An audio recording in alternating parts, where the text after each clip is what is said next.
Welcome to Xishan একাডেমিতে স্বাগত। আজকে আমরা প্রিভিয়াস ইয়ার সিরিজে পিএসসি ক্লার্কশিপ প্রিলিমস 2007 শিফট 1 এর কোশ্চেন ডিসকাস করব। আমরা অলরেডি এর টোটাল 50 কোশ্চেনের দুটো ক্লাসে প্রথম দিন 20 কোশ্চেন আর নেক্সট দিন 15 কোশ্চেন ডিসকাস করেছি।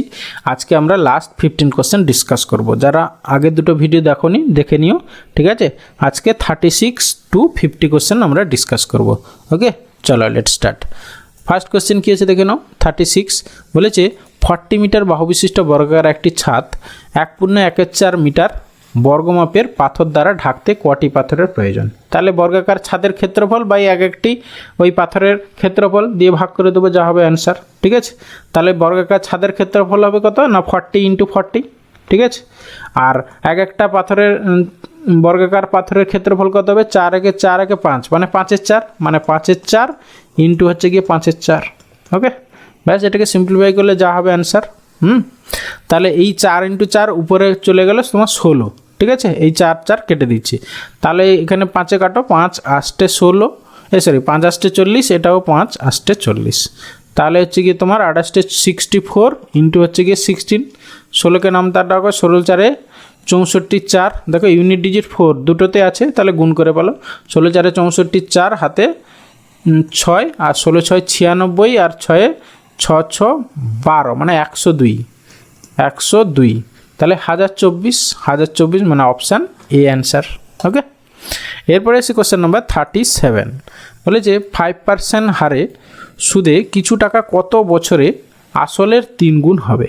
ঠিক আছে, দেখো আসলের 3 গুণ, আসল যদি সাপোজ 100 হয় তাহলে সেটা 3 গুণ হয়ে যাবে, মানে 300 হয়ে যাবে।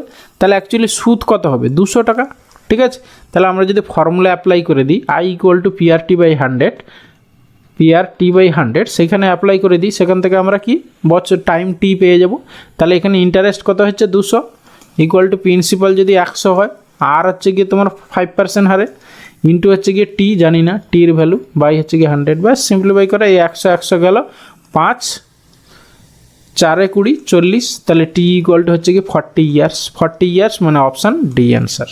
ওকে, এরপরে এসে কোশ্চেন নাম্বার 38 বলেছে 5 অঙ্কের বৃহত্তম পূর্ণবর্গ সংখ্যাটি হলো। ঠিক আছে, আচ্ছা 5 অঙ্কের বৃহত্তম পূর্ণবর্গ, দেখো 5 অঙ্কের বৃহত্তম সংখ্যা মানে কি 5টা 9। ওকে, তাহলে যে নাম্বারটা হবে সেটা এর কাছাকাছি হবে, 1 নম্বর কথা। ঠিক আছে, আমি অঙ্কটা পুরো সলভ না করে এইভাবে অপশান টেস্ট করে করছি। দেখো এর কাছাকাছি হবে, তাহলে সেক্ষেত্রে আমার এইটা তো অপশান এ হবে না, 1 নম্বর। এবার কোনো বর্গ সংখ্যা যদি হয়, হ্যাঁ, শেষে যদি 5 থাকে, শেষে যদি কোনো বর্গ সংখ্যা হয় শেষে 5 থাকতে হলে 25 থাকবে, মনে রাখবে।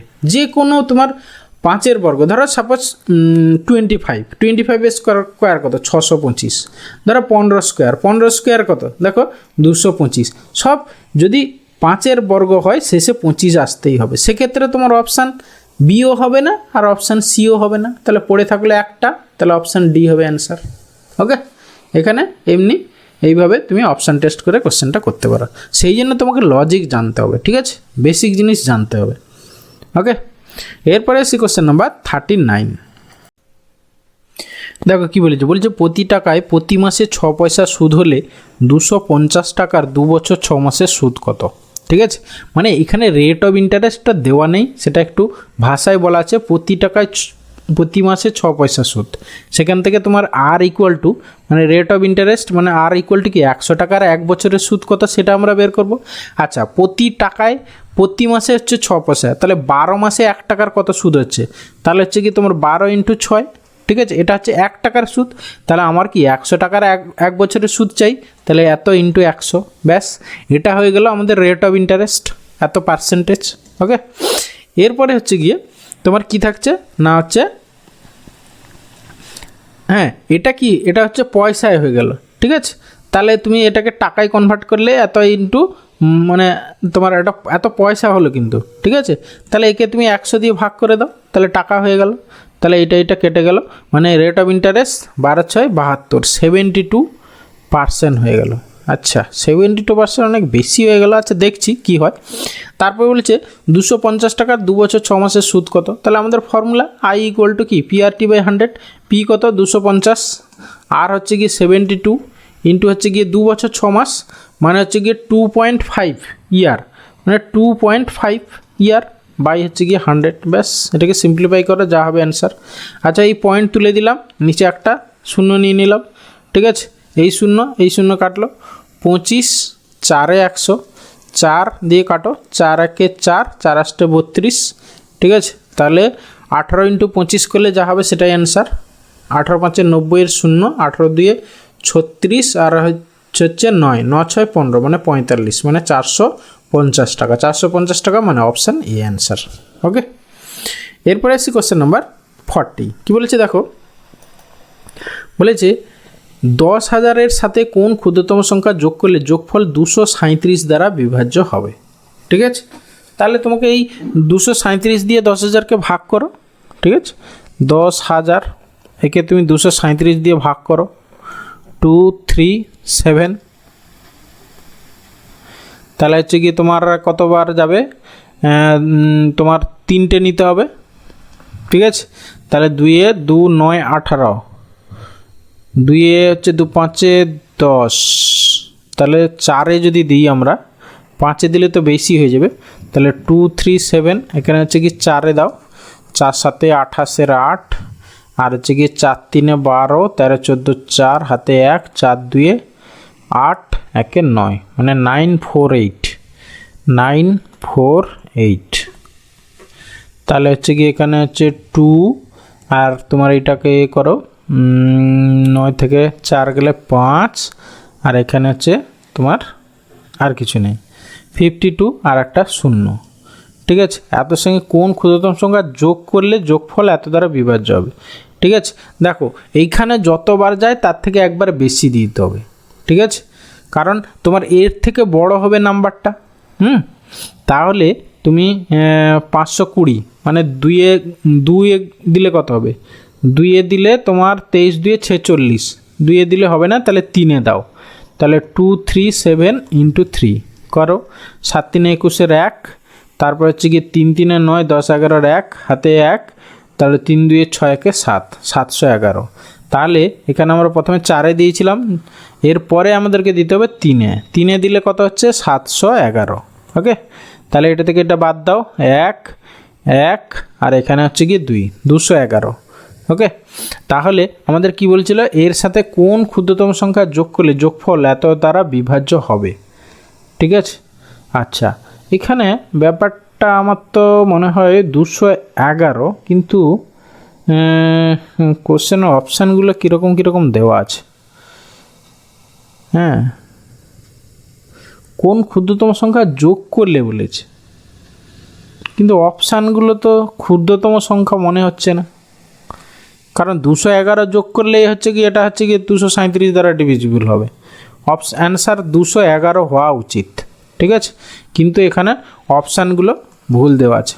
ঠিক আছে, আমার মনে হয় অপশানগুলো ভুল দেওয়া আছে, তোমরা যদি কিছু মনে হয় তাহলে অবশ্যই কমেন্টে জানিও। ওকে, এরপরে আসি কোশ্চেন নম্বর 41। বলেছে কোন ক্ষুদ্রতম সংখ্যা দিয়ে এতকে ভাগ করলে ভাগফল একটি পূর্ণবর্গ সংখ্যা হয়। ঠিক আছে, তাহলে তুমি একে ফ্যাক্টর করো, 2187, একে আমরা পূর্ণবর্গ সংখ্যা দিয়ে ফ্যাক্টর করব। ঠিক আছে, যেহেতু 7 আছে, আচ্ছা 9 দিয়ে কাটাকাটি হয় নাকি দেখি। ঠিক আছে, 9 2 18, 9 3 27, 9 2 18, তাহলে থাকছে হচ্ছে কি 3 8, 9 4 36, 9 3 27। ওকে, এরপরে আবার আমরা তোমার 9 দিয়ে কাটো দেখি, 9 দিয়ে 9 3 9 2 18, 18 9 2 18 আর 9 7 63। ওকে, তারপরে আবার দেখিয়ে 9 9 3 27। ঠিক আছে, বলি যে কোন ক্ষুদ্রতম সংখ্যা দিয়ে এতকে ভাগ করলে ভাগফল একটি পূর্ণবর্গ সংখ্যা হবে। দেখো এইটা ইকুয়াল টু কী লিখছি, 9 ইন্টু 9 ইন্টু 9 ইন্টু 3। ঠিক আছে, তাহলে এই 3টা পূর্ণবর্গ নয়, তাহলে এই 3 দিয়ে যদি ভাগ করে দিই তাহলে যেটা পড়ে থাকবে সেটা তো একটা পূর্ণবর্গ সংখ্যা, তাহলে এখানে অ্যান্সার হবে 3 মানে অপশান এ অ্যান্সার। ওকে, এক্ষেত্রে যদি কোন ক্ষুদ্রতম সংখ্যা দিয়ে গুণ করলেও বলতো তাহলে সেক্ষেত্রেও 3 অ্যান্সার হতো, কারণ আর একটা 3 গুণ করলে সেটা স্কোয়ার হয়ে যেত। ওকে, এরপরে আসি কোশ্চেন নম্বর 42। বলেছে বার্ষিক 2% হারে বলছে 360 টাকার 1 বছর 4 মাসের সুদ আসলে কত টাকা হবে। ঠিক আছে, তাহলে সুদ আসলে বলেছে। আচ্ছা, আগে আমরা সুদটা বের করে নিই, ঠিক আছে। কত হবে না 360 PRT বাই 100, পি আর হচ্ছে গিয়ে কত না হচ্ছে গিয়ে 2%, টি হচ্ছে গিয়ে 1 বছর 4 মাস, ঠিক আছে।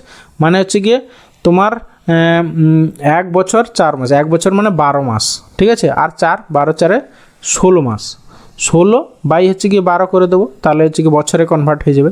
তাহলে 16 নিচে হয়ে যাবে 12, আর নিচে তোমার 100 আছে ইন্টু 12, ব্যাস। এটাকে সিম্পলিফাই করে এটা হচ্ছে আমরা সুদটা পেয়ে যাব, ঠিক আছে। আচ্ছা, একটা শূন্য কেটে দিলাম, 12 দিয়ে কাটো, 12 3 36, আর কিছু করার দরকার নেই, 10 দিয়ে ভাগ করতে আমাদের সুবিধা, ঠিক আছে। তাহলে 3 2 6, 16 6 96, 96 বাই হচ্ছে গিয়ে 10, মানে হচ্ছে গিয়ে 9.6 টাকা হচ্ছে সুদ। তাহলে টোটাল হ্যাঁ সুদে আসলে চেয়েছে, তাহলে 3 6 9.60 এত টাকা হবে সুদে আসলে, মানে অপশান ডি হবে অ্যান্সার। ওকে, এরপরে এসে কোশ্চেন নম্বর 43, জাস্ট সরল করতে বলেছে। তাহলে এখানে আমরা প্রথমে ফার্স্ট ব্র্যাকেটের কাজ, তারপর সেকেন্ড ব্র্যাকেট, তারপর থার্ড ব্র্যাকেট, ঠিক আছে। তাহলে ফার্স্ট ব্র্যাকেটে তোমার এইটা কত হবে দেখো, 5 3 8 থেকে 2 বাদ, ঠিক আছে। তাহলে 8 থেকে 2 বাদ দিলে এটা হয়ে গেল 6। ওকে, তারপরে হচ্ছে কি 2 - 6, তাহলে আলটিমেটলি কত হবে তোমার -4 হবে। এইখানে মাইনাস আছে, তাহলে এটা +4 হয়ে গেল। ওকে, তাহলে 3 - 1 +4, 3 - 1 মানে 2, 2 আর 4 কত 4 2 6 হয়ে গেল এটা, ঠিক আছে। আর তাহলে 5 - 6 হবে, 5 - 6 মানে -1, মানে অপশান বি অ্যান্সার। ওকে, এরপরে এসে কোশ্চেন নম্বর 44, বলেছে ক্ষুদ্রতম কোন সংখ্যার সাথে 10 যোগ করলে যোগফল এত দ্বারা বিভাজ্য হবে, ঠিক আছে। বলছে এত দ্বারা বিভাজ্য হবে, তাহলে আমাদের কি করতে হবে, এদের এলসিএম বের করতে হবে, করে তার সঙ্গে 10 যোগ করে দিতে হবে, তাই তো নাকি না। ক্ষুদ্রতম কোন সংখ্যার সাথে 10 যোগ করলে যোগফল এত দ্বারা বিভাজ্য হবে না, এদের এলসিএমটা বের করতে হবে, করে সেখান থেকে 10 বাদ দিতে হবে, যা হবে সেটাই অ্যান্সার।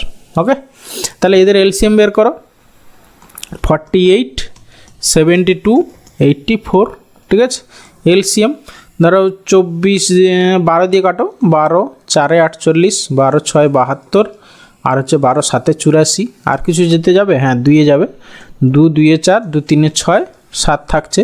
তাহলে 12 2 24, 2 48 ইন্টু মানে 48 ইন্টু 3 7 21, এটা কত হবে তোমার 8 1 8, আর হচ্ছে কি 4 1 4, 8 2 16, 16 আর 4 20, 20 শূন্য হাতে 2, 4 2 8 2 10, তাহলে 1008। তাহলে এখান থেকে আমাদের 10 বাদ দিতে হবে, ঠিক আছে। বাদ দিলে যা হবে সেটাই অ্যান্সার, মানে হচ্ছে গিয়ে তোমার 8, এখানে হচ্ছে গিয়ে তোমার 9, মানে 998 হবে আমাদের অ্যান্সার, মানে অপশান সি অ্যান্সার। দেখো এখানে অপশানে তোমার 1008ও দেওয়া আছে, কিন্তু ভুল করে ওটা করে দিয়ে এসো না। ওকে, এইগুলো আমরা তাড়াহুড়োতে এইগুলো করে আসি, সেই জন্য দেখো টোপ দেওয়া আছে, যাতে তুমি অপশান এতে ওটা করে দিয়ে আসো, ঠিক আছে। ওই জন্য বি সিরিয়াস, কোশ্চেন ভালো করে পড়তে হবে। ওকে, এরপরে আসি কোশ্চেন নম্বর 45, বলি যে একজন মালিক কোনো ফল বাগিচায় এতটি বৃক্ষ এমনভাবে সারিতে সাজালো যাতে সারির সংখ্যা প্রতি সারিতে বৃক্ষের সংখ্যা সমান হয়, মানে জাস্ট এর বর্গমূল করো, তাহলে সারির সংখ্যা আর প্রতি সারিতে বৃক্ষের সংখ্যা সমান হয়ে যাবে, ঠিক আছে। তাহলে হচ্ছে কি তোমার এর বর্গমূল মানে 5 7 7 6 জোড়ায় জোড়ায় নিয়ে নিচ্ছি, তাহলে হচ্ছে 4 4 16 5 5 25 6 6 36 7 7 49 28 64, তাহলে 7 7 49 মানে 49 গেল। তারপরে কত হবে তোমার এখানে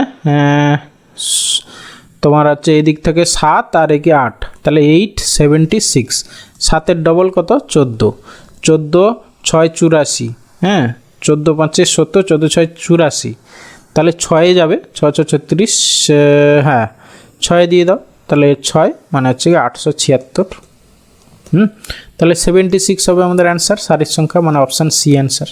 ওকে, এরপরে এসে কোশ্চেন নম্বর 46, কী বলেছে বার্ষিক 6% হার সুদে কোনো আসল 5 বছরে সুদ এত টাকা হলে আসল কত, জাস্ট ফর্মুলা বসিয়ে দাও। সুদটা বলেছে 50, মানে I = PRT/100 আমাদের, ঠিক আছে। দেখো এটাকে অন্যভাবেও করতে পারবে, সেটা আমি শেখাবো। দেখো এখানে তাহলে আমরা ফর্মুলায় প্রথমে অ্যাপ্লাই করি, তাহলে 75 = পিটা জানি না, পিটা বের করতে হবে, আর হচ্ছে গিয়ে 6%, টি হচ্ছে গিয়ে 5 ইয়ার, বাই হচ্ছে গিয়ে 100, ব্যাস। তাহলে আমরা কাটাকাটি করো, 5 20 100, তারপরে 2 কাটো, 2 3 6, 2 10 20, আবার 3 কাটো 3, 2 6 মানে 25 3 75, তাহলে হচ্ছে কি তোমার পি ইকুয়াল টু 250 টাকা। ওকে, মানে অপশান সি অ্যান্সার। এইটা দেখো আরেকভাবেও করতে পারো, ঠিক আছে, কারণ কি সবসময় পি প্রিন্সিপাল ইকুয়াল টু মনে রাখবে 100%, ঠিক আছে। আর এই ক্যাপিটাল আইটা কি না rate of interest into T, এখানে রেট অফ ইন্টারেস্ট 6 আর এখানে 5, মানে 6 5 30%। এখানে দেখো 30%-এর ভ্যালু বলা আছে কত না হচ্ছে কি 75 টাকা, মানে সুদটা বলেছে 30%-এর ভ্যালু 75, তাহলে 100% হচ্ছে আসল, তার ভ্যালু কত, সেভাবেও করতে পারতে, ঠিক আছে। সরি, তাহলে এত ইন্টু 100 বাই হচ্ছে গিয়ে 30, মানে 0 0 কাটলো 3 25, তাহলে হচ্ছে গিয়ে 250 টাকা। এইভাবেও বের করতে পারো, ঠিক আছে, নাহলে এইভাবে তো বেসিক ওয়েতে তোমাদের আছেই। এরপরে এসে কোয়েশ্চেন নাম্বার 47, বলেছে কোনো ভগ্নাংশকে এত দ্বারা গুণ করলে গুণফলের বর্গমূল 1 হয়, ঠিক আছে। বর্গমূল 1 হয় মানে গুণফল ওটাই হয় 1 হয়, ঠিক আছে। তাহলে কোন ভগ্নাংশে এত দ্বারা গুণ করলে গুণফল 1 হয়, মানে জাস্ট এর উল্টোটা, মানে 35, মানে কোনো একটা ভগ্নাংশ এত ইন্টু 35/42 করলে হচ্ছে গিয়ে তোমার 1 হয়, ঠিক আছে। তাহলে এই এক্সটা কত 42 হচ্ছে গিয়ে 35, 42/35, মানে এটা কাটাকাটি করো কত হবে 7 6 42, 7 5 35, তাহলে ইকুয়াল টু 6/5। 6/5 কোনো অপশান আছে? হ্যাঁ, এই যে অপশান এ হবে অ্যান্সার। ওকে, এরপরে আসি কোশ্চেন নাম্বার 48, বলেছে কোনো আসলের 3 বছর 4 মাসের সুদ আসলের 2/15 অংশ বার্ষিক শতকরা সুদের হার। তাহলে আমরা তোমার সুদটা বলেছে গিয়ে আমরা পিটা আসল ধরে নিলাম, ঠিক আছে। তাহলে তোমার ইন্টারেস্ট আই ক্যাপিটাল আইটা কত না 2p বাই হচ্ছে গিয়ে 15 ইকুয়াল টু পি, আর হচ্ছে গিয়ে আমরা জানি না, বের করতে হবে। টিটা কত না 3 বছর 4 মাস, মানে হচ্ছে গিয়ে 12 3 36 আর 4 40, 40 মাস, তাকে ইয়ারে কনভার্ট করে নেবো, 12 দিয়ে ভাগ করে দেবো, আর নিচে তো 100 আছে। ওকে, ব্যাস এটাকে সিম্পলিফাই করে যা হবে অ্যান্সার। তাহলে একটা শূন্য, এই একটা শূন্য কাটলো 4 3 12, তারপরে 3 কাটো 3 5 15, 5 2 10, ঠিক আছে। তাহলে আর এর ভ্যালু কত হচ্ছে গিয়ে 2 দিয়ে 4 পি কেটে গেল, তাহলে আর এর ভ্যালু হচ্ছে গিয়ে 4। হ্যাঁ, তাহলে বার্ষিক সুদের হার কত 4 টাকা, 4%, মানে অপশান বি অ্যান্সার। ওকে, এরপরে আসি কোশ্চেন নাম্বার 49, বলেছে দুটি সংখ্যার গসাগু হচ্ছে গিয়ে গসাগু ও লসাগু যতক্ষণ এত এত, একটি সংখ্যা 54 হলে অপর সংখ্যাটি কত, জাস্ট কি অপর সংখ্যা ইকুয়াল টু লসাগু ইন্টু গসাগু বাই একটি সংখ্যা, মানে 9 ইন্টু 270 বাই হচ্ছে গিয়ে 54। ওকে, 9 6 54, 6 দিয়ে কাটো 6 4 24, 6 5 30, তাহলে অপর সংখ্যা হবে গিয়ে 45, মানে অপশান সি অ্যান্সার। ওকে, এরপরে আসি 50 অ্যান্ড লাস্ট কোশ্চেন, বলেছে লেভেল ক্রসিংয়ে দাঁড়িয়ে একটি লোক দেখলো 280 মিটার লম্বা একটি ট্রেন তাকে 14 সেকেন্ডে অতিক্রম করেছে, তাহলে ট্রেনটির গতিবেগ কত? দেখো কোনো লোককে যদি অতিক্রম করে ট্রেন, তাহলে ট্রেনটা জাস্ট নিজের দৈর্ঘ্য অতিক্রম করেছে, তাহলে আমাদের স্পিড ইকুয়াল টু কি ফর্মুলা ডিস্ট্যান্স বাই হচ্ছে গিয়ে টাইম। ডিস্ট্যান্স কত না ট্রেনটা নিজের দৈর্ঘ্য মানে 280 মিটার, আর হচ্ছে কি টাইম কত লেগেছে 14 সেকেন্ড। এটা দেখো তোমার অ্যাকচুয়ালি চেয়েছে প্রতি ঘন্টায় কত কিলোমিটারে চেয়েছে, মানে এটা আমরা কি পেলাম মিটার পার সেকেন্ডে পেলাম, তাহলে কিলোমিটার পার আওয়ারে কনভার্ট করার জন্য কি করতে হবে না 18/5 দিয়ে গুণ করতে হবে।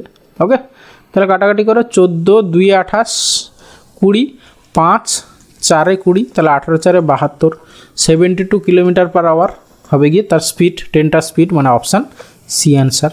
ওকে, থ্যাংক ইউ ভিডিওটা শেষ পর্যন্ত দেখার জন্য। এই টাইপের ভিডিও রেগুলার পাওয়ার জন্য চ্যানেলটা অবশ্যই সাবস্ক্রাইব করো। ওকে, যারা ভিডিওটা শেষ পর্যন্ত দেখছো, যদি ভালো লেগে থাকে তাহলে অবশ্যই একটা লাইক করো, বন্ধুদের সঙ্গে শেয়ার করো। ওকে, ভালো থাকবে, বাই।